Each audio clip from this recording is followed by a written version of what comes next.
Welcome to Linda's Corner. My name is Linda Bjork, and today we're going to be talking about how to make small edits in your life so you can get big results. I'm delighted to welcome special guest Tabatha Perry. Tabatha is a life coach who helps busy non-9-to-5ers create order in their daily chaos. She helps people strategize, organize, and optimize their lives so that they can have the time to thrive personally and professionally. You can reach Tabatha at her website, Tabatha Perry as me, and I'll include a link in the description. Welcome, Tabatha. I'm so glad that you could join with me today. Oh, thank you. I am excited to learn a little bit more about you, and then I love the idea of small edits to make big results, that return on investment. But let's talk about you for just a little bit. You were born and raised in Alaska, right? What part? What was that like? Yes, so I was born and raised in Juneau, which is the capital. And oddly enough, you can't drive in or out of it. So it's surrounded by a rainforest. And it was very interesting to live there. Something that most Alaskans understand is when you live there, the reason you can live there for so long is because you can travel and get out. So I was able to enjoy Alaska, but also traveled a lot to kind of balance that sunlight and people and exploration. It is a beautiful part of the world. That is fantastic. And then you also worked in the criminal justice system for a long time, and yet you're this beautiful, young female. How did that go? Yes. Well, actually, it was kind of fun because people didn't know what to do with me. They didn't know how to interact. They didn't know what to expect from me. But when I was able to walk into the prison and greet everyone with a smile and treat everyone with respect, it was very off-putting and also really exciting to reestablish how to create good boundaries and just have the inmates feel loved and appreciated from maybe someone that, gets to dress in, the outside clothes and isn't maybe someone that would make eye contact with them. And so just being able to get to know them. It was an amazing experience. A lot of boundaries had to be created. And I learned where my limits were. And so it was very exciting. Even though I'm from Alaska, I'm not adventurous like physically, but I love like social adventurous moments. So going into a prison, not knowing like what to expect was really exciting. Wow, that is so lovely. And I love that you can walk in with a smile and treat people with respect when you don't know who they are and you don't know what they've done or even beyond. But instead of putting up the judgment of you're horrible or you're whatever, it's just, I'm going to treat you with love and respect and compassion. And then that turns on lights and creates whole new things. Man, if we could do that to everyone that we met, that would have magical results. Yes. Well yeah. done. And the reason that I'm even able to have that perspective is when I was growing up, so I'm an only child, but I had this friend down the street and we were basically brother and sister. Well, he made some poor choices early on in his life and I knew he was a solid guy. I loved him. He's my brother. And so that just kind of allowed me to see like, oh, people make poor choices. And like I tell my girls, like sometimes you make such poor choices, you have to go to timeout in prison for a little while to give you time to think about it, change your ways, and then you can be released. And so it's just, an adult timeout. And really prison is an amazing opportunity for people to get right with the Lord, get right with themselves. And a lot of times people think like, oh my gosh, like that's the end of my life. Actually, it's the beginning for many. Wow. Okay. This is some revolutionary ideas and I love it. Man. So you're not there. You could totally do prison reform if you could turn this into this amazing thing like the way that you see things. But you do coaching. So you help other people maybe to not get into the place where you're making a poor decision. So what helped you make that transition? Yes. So when I started having babies, I decided I wanted to stay home because that's what every good Christian woman does, right? She gives up her career. She stays home with her children. And then realizing, hey, there's actually like nowhere in the Bible does it say that you have to do that. And realizing that with my personality and the gifts that God had given me, I wanted to be able to use them. So instead of going to like a paid position, I just volunteered a lot. And I still volunteered in the prisons and I worked with teen moms and in pregnancy centers and really kind of dabbled in a lot of areas. Well, as I was doing that, I was spending a lot of time with my stay-at-home mom friend. And I realized a lot of their mentalities were similar to the women that I worked with in the prison of like, this is just my life. I don't know what to do. Just kind of this stuck. Like not feeling like they were empowered enough. And so I realized that many of the women that weren't in prison created their own prison within them. And we're no different than the people in prison, right? Maybe some choices, there is a difference, but we can have a mindset of freedom. And so I had to go on my own journey of getting out of my own prison that I had kind of created of these expectations of what a good stay-at-home mom is, and then be able to help other women be able to step into who they truly were, what they wanted, and then how they wanted to get there. So it was like a long, evolution, and I still dabble in working in the prisons when they're open to volunteers. And it's just an amazing opportunity to meet people where they're at. And again, to help them with the small little edits. As we create more trust with ourselves and more practice and create routines and habits, it's easier to do bigger things, but we have to start small. Okay, I agree with every single thing that you said, and I love this approach. Is it okay if we expand just a little bit about the idea of being stuck in a self-made prison? And you work on what you call non-9-to-5ers. So you could call a person who is an entrepreneur and working their own crazy schedule as a non-9-to-5er, or someone who's, well, basically anyone who's not working 9 to 5, but stay-at-home moms. But to put this as, you know what, your schedule is not traditional. It is very flexible. I'm very much a non-9-to-5er with, working on strange hours and strange times with a not set schedule. And I like that. It feels like a title that is not demeaning.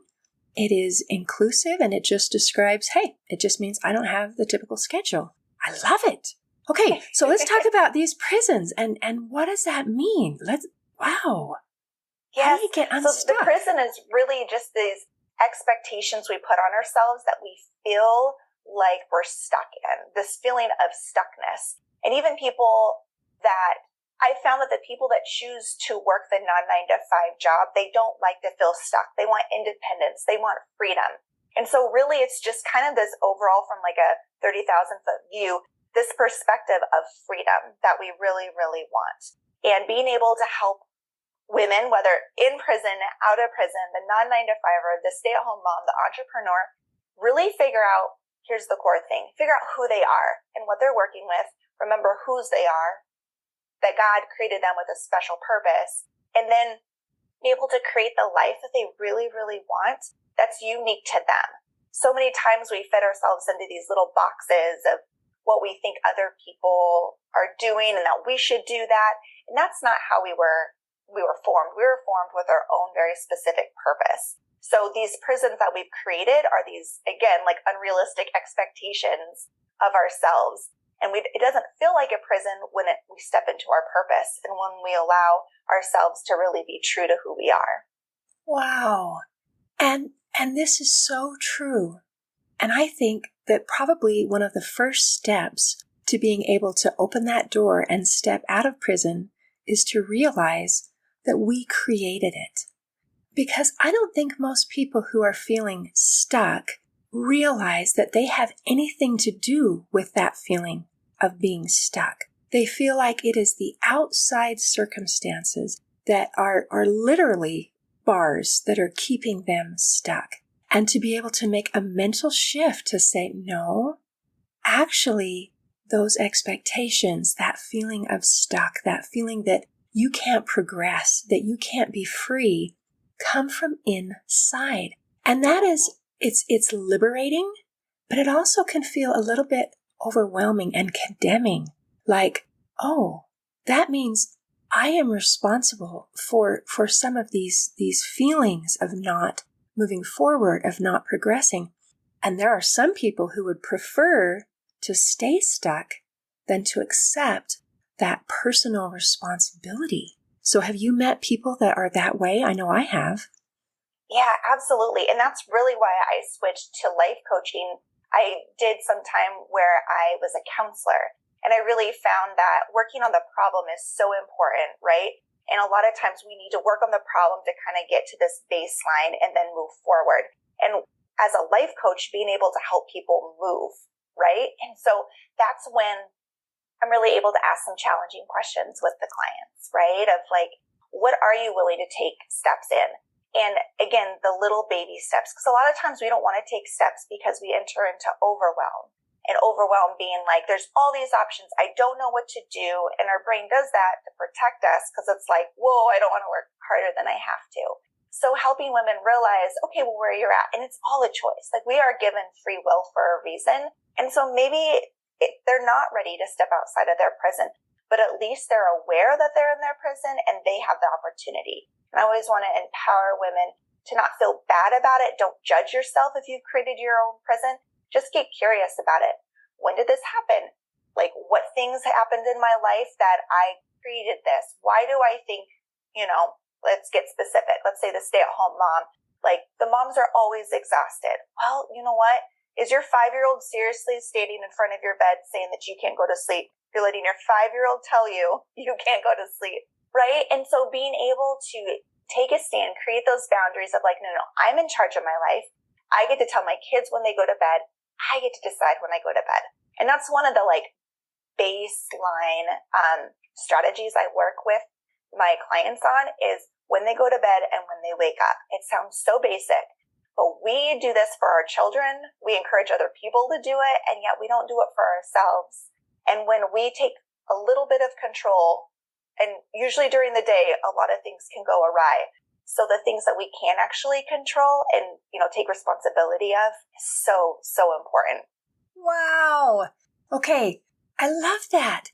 And it is a small and simple thing that is huge, because in order to make that small and simple change is going to take some adjustment in the way that you create those boundaries and create this even relationship with, wait a minute, I am the mom. I am in charge. As a mom, man, we are a servant leader. We are technically the leader, but boy, we serve everybody constantly all the time. And to be able to recognize, no, I'm not a slave. I am a servant leader. And to be able to just shift just that little bit and say, no, it's okay. I get to go to bed. We're done. Go to bed. Wow. Wow. Okay. So go to bed and wake up. What a perfect place to start, because we need sleep. How can we function if we don't have good sleep? Yeah. And it's been really interesting. I'm a part of a coaching program called King's Council, and we all wear, it's called a Whoop band. And so everyone in the group gets to see how long we each sleep and like our recovery times. And it's fascinating, right? Really good, positive group think there. But what I found is like, I thought I was sleeping a lot better than I was. And so I have been able to improve that by doing certain things. And this is where like my mind was blown recently, that there's a difference between self-care and then what you should be doing before bed. So for example, with self-care, I love to dance, but that kind of gets my heart rate up. That gets me excited. I'm not going to dance before I go to bed. I'm going to need to calm myself down. And so many of us just think that we can just hop in bed after a very overstimulating day, on our phone, doing all of the things. We really need to be aware of what our body needs, what our mind needs, what our soul needs before we go to bed. Like there's so many little tweaks, little edits that we can make in our life to make that sleep really good for ourselves. And there's a reason why they use sleep deprivation as a torture device, right? Is because our body needs it. God created us to sleep. Even Jesus on this earth, he took naps. He slept. He was human, and we need to do that. And so I just really encourage women, even if they're not feeling like they want to really address maybe some of the challenges or really move forward, if they can make some of these little edits in their life of when they wake up, when they go to bed, and work on their sleep, they will feel so much more confident, and they can at least make that decision confidently. Wow. Okay. So can you tell us some things that you do in your evening routine that help you have better sleep? Yes. Okay. So recently I realized, and I know there's a lot of ladies like this, that there's like a certain amount of time that I need to relax. And so I actually go into my room now an hour before I want to be asleep. And so I want to be asleep by 9:30. So I go into my room at 8:30. And that's when I take off all my makeup. Like I wash my face every single night. It's just something that I enjoy doing. And then I put a heating pad in my bed. And so it's nice and warm, especially I'm in Minnesota and it's really cold right now. It's February. And I put on some instrumental music and I put on lavender. Now, I did not start out doing all of these things for my evening routine. These were things that I've kind of started just to apply one little edit at a time. It's not something I suggest to like try to do a bunch of things at once. It's been wonderful for me to be able to calm my mind. And then the last thing is I read a book, and not like a self-help book. I realize that that doesn't help because then it gets my mental checklist going of what I should and shouldn't be doing, but just a fun book to read. Then I literally close my eyes, fall asleep, and wake up at 5 o'clock every morning. So it's very consistent. My body knows what to expect. Oh, how beautiful. That is lovely.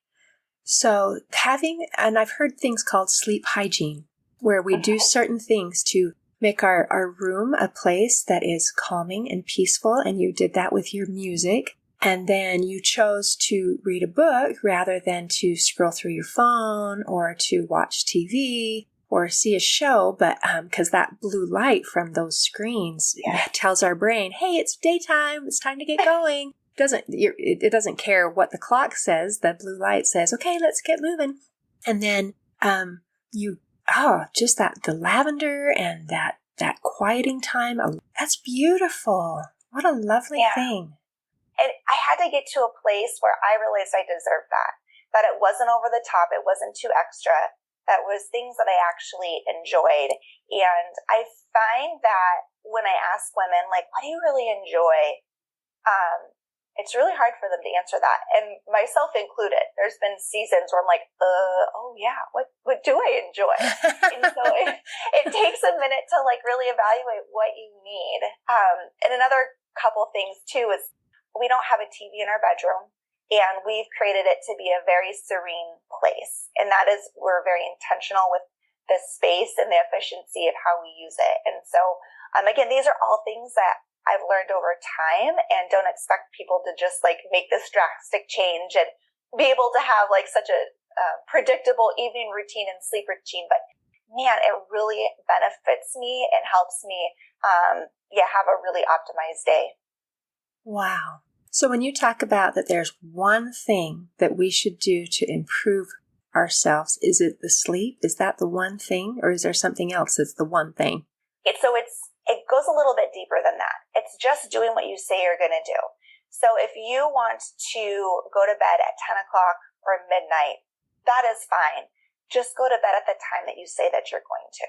And then allow yourself to sleep, right? So they're not 9 to 5, or they don't have to get up at 5 o'clock in the morning, right? They can stay up till 1 or 2 o'clock in the morning if that's how their, creativity comes out then, and then sleep later. I just suggest just decide on a time and then commit to it. And then that's when you build that self-trust. If you stood your friend up every time that you said, hey, I'm going to meet you at 10 o'clock, tonight, I'm going to meet you at 11 o'clock tonight, and then you didn't, that would erode the relationship with the person. And yet we do that to ourselves all the time when we're like, I'll just watch one more show. I know I should go to bed. I know I have this thing tomorrow, but it'll be fine. That's actually just eroding that trust with yourself of that future you that's like, hey, why did you do that? I couldn't agree more. And it is so interesting that who we choose to follow through with really shows who we respect. Because most people aren't totally consistent on what they follow through. Some people, I try to follow through. I'm not 100% perfect, but I see people who they can make it to school on time or to work on time, but there are other things that they're habitually late for. Like if I say I'm going to be here, if I'm not 15 minutes late, then there's something wrong. And if you say that you're going to do something for yourself, well, that commitment didn't count at all. So I feel like who we follow through with shows our respect. And when we don't respect ourselves, it says some very sad things about really the way that we value ourselves, don't you think? I agree. And this is where I suggest that people get curious, right? And ask women, what is it about going to bed at a certain time or doing whatever it is that you said that you're going to do? Like, why is it okay for you to not do that? Like, why is it okay for you to put yourself on the back burner. And like you had mentioned earlier, of this idea of being a slave versus a servant, right? This mentality of, I have the respect, I can be a servant leader. I am not anybody's doormat, anybody's slave, but man, I want to have a heart that serves. And we all know that we cannot pour from an empty cup. We have got to pour into ourselves. And so making those little edits in our life of following through with what we say we're going to do builds self-integrity. And so that integrity is going to fill your cup. Wow. Okay. So let's say I'm in a spot where I struggle with that.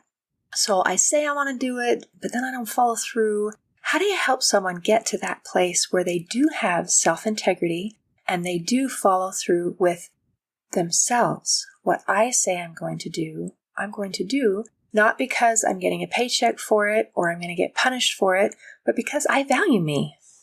Mm-hmm. The first question I would ask is, do you actually really want to do that? Just to kind of, a lot of us feel very obligated to do things. So just check our heart. Is this something that we actually want to do? Then it goes back to identifying the values. So with my clients, we identify what some of their core values are. And some of mine are honesty and integrity. And so if I say I'm going to go to bed or go into my room at 8:30 to start the process to go to bed, and I don't follow through with that, I'm not living out like what I truly value. I'm not following through with that. And so I really suggest that women identify the values that they are really, that drive them. And how you can figure out your values is the things that really irritate you, flip it around. The things that you get really passionate about, kind of flip it around. And that's actually something that like drives you, right? And so, once you've identified that, then you're able to kind of filter this idea of XYZ that you're trying to do, right? Well, if I want to be honest with myself, or if maybe my value is adventure and following through with this one thing is really hard, but I know that I can go do a fun adventure once it's done, it kind of allows you to tie it back to what's important to you and gives it a bigger perspective. And so really it's just figuring out who you are and tying it to those values. And then that helps you be able to like move through and do those hard things, because it's not just the thing, like it's your like character and integrity. And you're like, oh yeah, this is kind of a bigger deal than what I say I'm going to do. And it really helps you figure out, am I saying yes to too many things?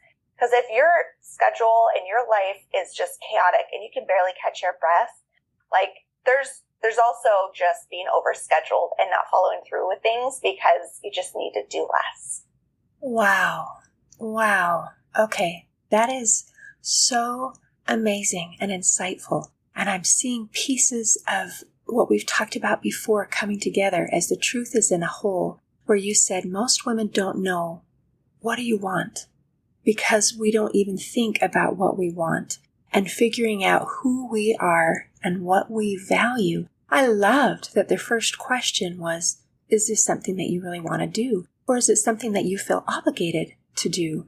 Because again, sometimes we forget that we are in charge of ourselves, and we think we have to do only what is placed on us from the outside. I have an obligation because so-and-so is expecting this, or so-and-so wants this done. And then we put ourselves again on the back burner, that what we want, it doesn't matter. In fact, it's so low on the priority, I can't even remember what it is that I want. And instead to restructure of, let's put our time into something that matters, that it has value, and it has value to me because I matter. I am a piece of this equation. Again, I am not a doormat. I am not a slave.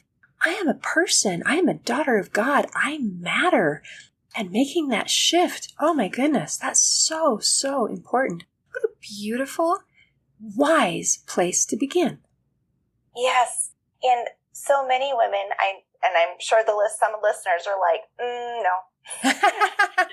No, this is, I need to serve my family. If I don't serve my family, who is? This sounds selfish. This sounds very self-centered, and this isn't what Jesus would want.